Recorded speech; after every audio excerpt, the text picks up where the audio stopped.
Okey, kerja dia macam ni, macam ni, macam ni. Okey, lepas tu kena ke sini. Lepas tu apa lagi,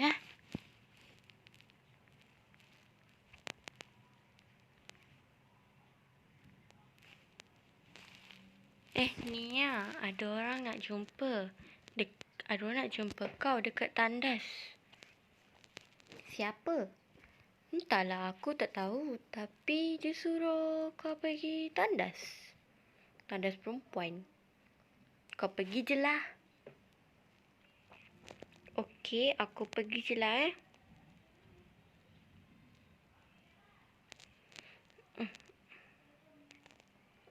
Siapa yang panggil aku kat tandas ni?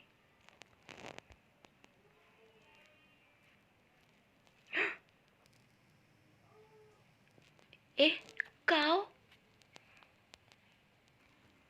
Apa kau nak dekat aku? Oh, tak ada apa-apa. Saja je aku nak jumpa kau. Lebih baik kau bagi tahu apa kau nak dekat aku, Oh, sebenarnya aku nak bunuh kau.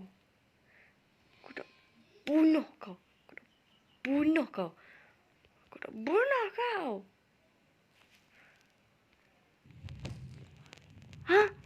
Kau nak bunuh aku? Alamak, takutnya. Tapi aku rasa aku tak takut dengan kau kot. Kau salah orang kot. Kenapa pula? Kau tak takut dengan aku? Sebab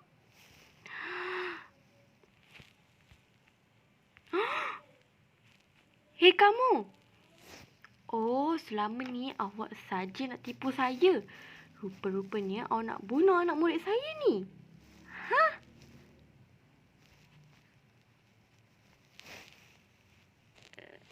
Cikgu, mana ada saya macam tu, cikgu. Saya baik je. Hihihihihi. Awak jangan nak menipukan saya. Betul lah, cikgu. Saya ni kan pengawas yang baik. Top student. Top student otak lu. Ambil ni.